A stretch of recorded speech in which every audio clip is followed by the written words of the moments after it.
For this video, I want to reflect on core values of social work and how they actually unfold in direct practice, rather than just naming them. I also want to focus on how ethical standards are applied when working with children and adolescents and why this process requires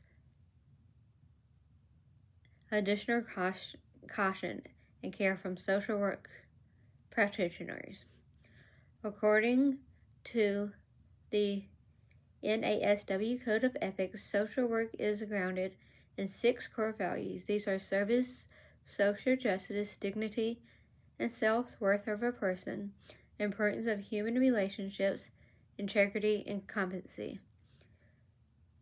When I reflect on these values, I don't see them as separate principles. Instead, they often overlap and guide practice at the same time, especially with complex situations.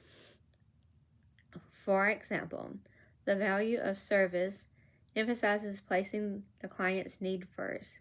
In practice, this can look like advocating for resources, staying emotionally present during difficult conversations, or supporting families as they navigate symptoms that seems overwhelming. According to the NASW, service reminds a social worker that the purpose of practice is meeting human needs, particularly for individuals and communities who experience vulnerability. Social justice becomes especially visible when using an interpersonal environmental perspective. According to Hutchinson and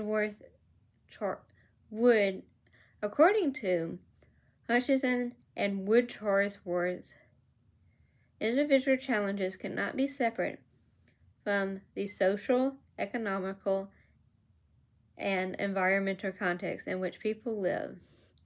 In practice, this means recognizing how factors such as privacy, racism, housing instability, and equal access to education shapes a client's experience, rather than viewing the problems as individual failures. Social workers are ethically responsible for acknowledging and addressing systematic boundaries. The value of dignity and self-worth of a person is a central practice and is closely connected to self-determination. According to Connor, respecting these values requires approaching clients without judgment and recognizing them as experts of their own life. This can be challenging when a client's decisions differ from what the social worker believes is best for them, but ethical practice requires honoring a client's autonomy or continues to provide support. The importance of human relationships highlights the role of connection in the helping process. According to Helpsworth, trust, empathy, and consistency are foundation to effective social work practice. From a person and environment lens, relationships are not only shaped by individual interactions, but also by family, symptoms, communities, and institutions.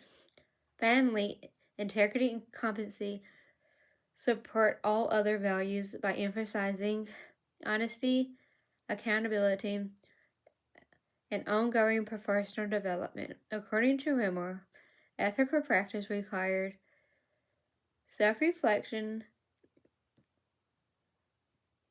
and engagement with supervision to ensure decisions are aligned with the professional standards rather than the personal reactions.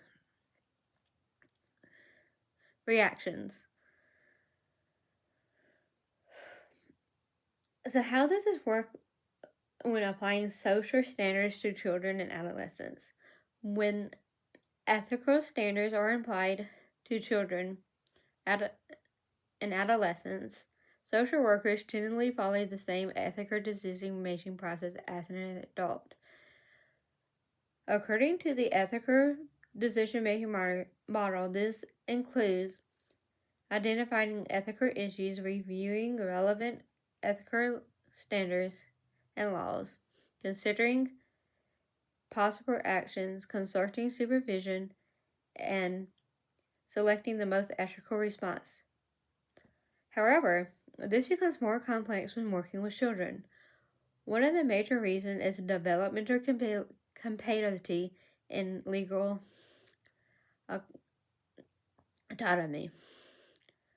According to Hutcherson's and Wood, Charlesworth, children's cognitive, emotional, and social development varies greatly depending on age, environment, and lived experience. While children may clearly express preferences and emotions, they are not fully understanding long-term consequences. Because of this, a social worker must balance respect for the child's voice with their ethical responsibility to ensure safety and protection. A second reason ethical practice with children requires additional caution is confidentiality. According to the SOCW Code of Ethics, social workers are responsible for protecting a client's confidentiality while fulfilling mandating reporting obligations when there is risk of harm. In practice, children may disclose sensitive information related to abuse, neglect, or family conflict. Social workers must explain the limits of confidentiality developmentally in a developmentally appropriate language while maintaining trust and transparency. Additionally, according to Hutchinson's and Wood Charlesworth, children experience multiple interconnected systems, which include families, schools, community, and children welfare agencies. Ethical decision making made with one child is often affects caregivers, education, and institutions. A person in environment perspective helps social workers anticipate how ethical actions may impact these systems by adding complexity to ethical decision making. From my perspective, the ethical practice with children and adolescents requires intentional self-reflection, emotional awareness, and constant values of supervision. Personal values such as empathy, advocacy can strengthen practice, but according to Romer,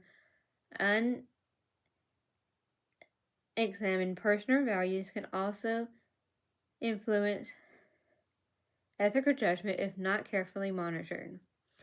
According to literature, supervision and consultations provide an ethical space for social workers to process ethical tension, recognize bias, and ensure decisions are guided by professional values rather than emotional reactions.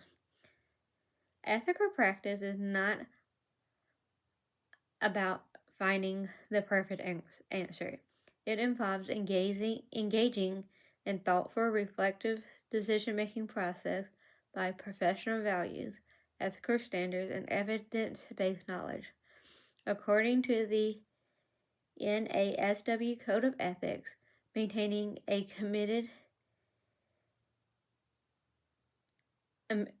commitment to dignity, safety, and well-being remains essential to ethical social work practice, especially when working with adolescents and children.